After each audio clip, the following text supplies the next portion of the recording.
Video பார்க்குற எல்லாருக்கும் வணக்கங்க. இன்றைக்கி கொஞ்சம் இங்கிலீஷ் சென்டென்சஸ் சொல்லி அதுக்கு தமிழ் மீனிங் என்னன்னு பார்க்கலாம். First just forget about it, அதை மறந்து விடு.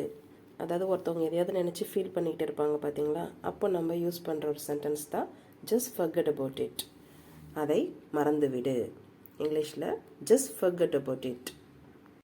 அடுத்தது ஹூ இஸ் கம்மிங். ஒரு கூட்டமாக உட்காந்துருக்காங்கன்னு வச்சுக்கோங்களேன். ஒருத்தவங்க காரில் கூட்டிகிட்டு போகிறாங்க. ஃபஸ்ட்டு நீங்கள் யாரெல்லாம் வரீங்க என் கூட அப்படின்னு கேட்பாங்கல்ல, அந்த டைமில் நம்ம யூஸ் பண்ணுற ஒரு சென்டென்ஸ் தான் ஹூ இஸ் கம்மிங். யாரெல்லாம் வருகிறார்கள் எப்படி சொல்வீங்க அதுக்கு இங்கிலீஷில்? Who is coming. அடுத்தது வாட் இஸ் அவைலபிள்.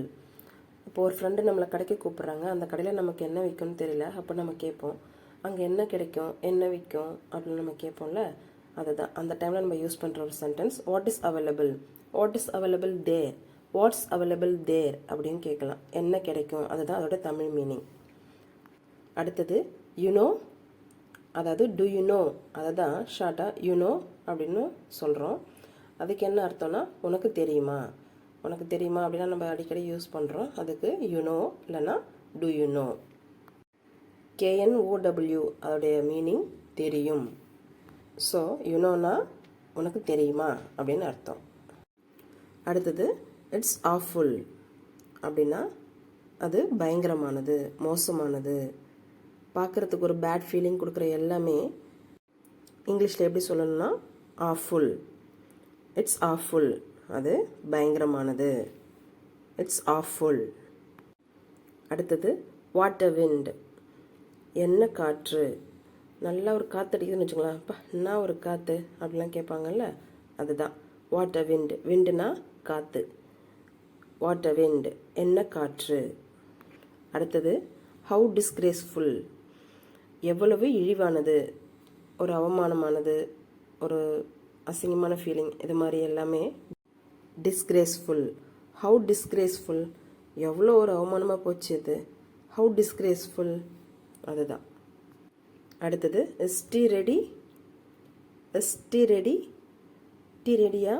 டீக்கு தமிழில் தேநீர்.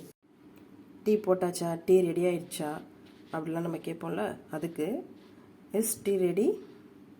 என் கூட சேர்ந்து நீங்களுமே ப்ரொனவுன்ஸ் பண்ணணும். அப்போ உங்களுக்கு ஈஸியாக இருக்கும். Is tea ready. அடுத்தது see you soon அப்படின்னா நம்ம சீக்கிரமாக பார்க்கலாம், விரைவில் பார்க்கலாம். see you soon, நான் உன்னை சீக்கிரமாக பார்க்குறேன். ஃபோனில் பேசிகிட்டே இருப்போம், நம்ம நேரில் பார்க்கலான்னு பேசுவோம்ல, சீக்கிரம் ஒன்று நான் பார்க்குறேன் அப்படி சொல்லுவோம்ல, அதுதான் see you soon. see you soon. அடுத்தது see you later, பிறகு பார்க்கலாம். அப்புறம் நான் உன்னை பார்க்குறேன். அதாவது ஒரு ஆஃபீஸில் பேசிகிட்டு இருக்கும்போது வேற ஒருத்தவங்க வந்துட்டாங்க, ஒரு இம்பார்ட்டண்டான ஏதோ பேசணுன்னாக்கா பேசிகிட்டு இருக்கவங்ககிட்ட சொல்லுவாங்க see you later, நான் உன்னை அப்புறம் பார்க்குறேன். அதுக்கு see you later. இப்போது உங்களுக்கு சி சம்மந்தமாகவே ஒரு கேள்வி இருக்குது. see you, அதுக்கு என்னங்க ஆன்சர் வரும்? ட்ரை பண்ணுங்கள்.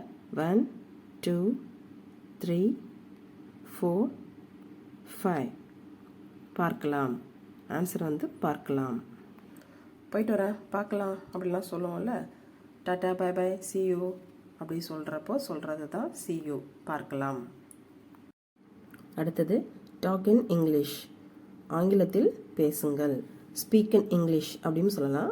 எல்லாமே இங்கிலீஷில் பேசுங்க அப்படின்னு சொல்கிற அர்த்தம் தான் talk in English, speak in English, ரெண்டுமே ஒரே அர்த்தம் தான்.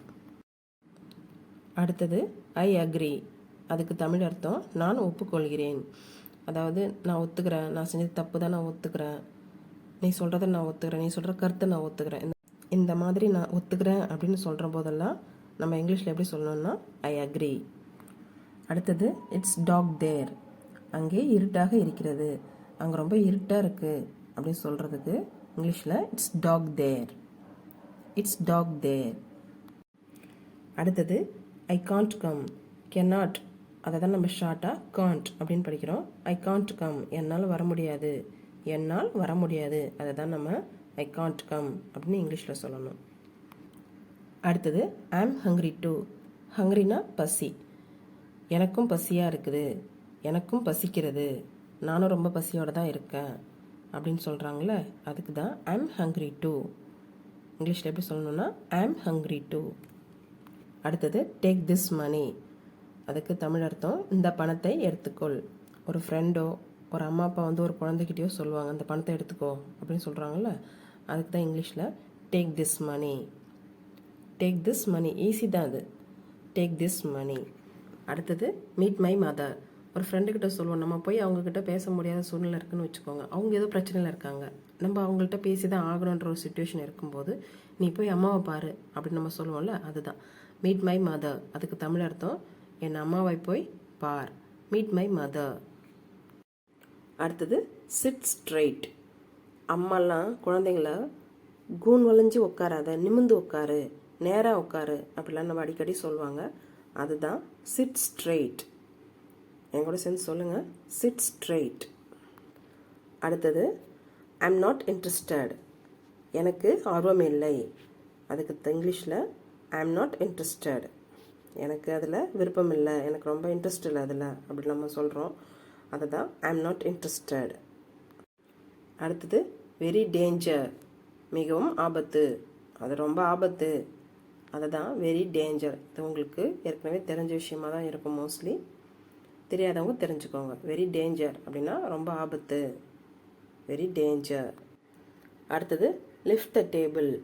மேசையை தூக்குங்கள். இந்த டேபிளை கொஞ்சம் பிடிங்க, அந்த டேபிளை கொஞ்சம் தூக்குங்க அப்படின்னு நம்ம சொல்கிறோம்ல, அதுதான். அதுக்கு தான் இங்கிலீஷில் lift the table. Lift the table. லிஃப்ட்னா தூக்குறது. அடுத்தது த சீ சர்ஜ்டு. கடல் கொந்தளித்தது, ரொம்ப அலையே அதிகமாக வர்றது, கடல் கொந்தளித்தது. அதுக்கு இங்கிலீஷில் த சீ சர்ஜ்டு. த சீ சர்ஜ்டு. அடுத்தது த சீ ரெசிடட். கடல் உள்வாங்கியது, கடல் கொஞ்சம் உள்ளே போயிட்ட மாதிரி இருக்குது அப்படிலாம் நம்ம பேசிப்போம்ல, அதுதான் த சீ ரெசிடட். த சீ ரெசிடட். அவ்வளோதாங்க, முடிஞ்சிருச்சு. ஆனால் உங்களுக்கு ஒரு கேள்வி இருக்குது, நீங்கள் காமெண்ட் பண்ணுங்கள். I will give a book.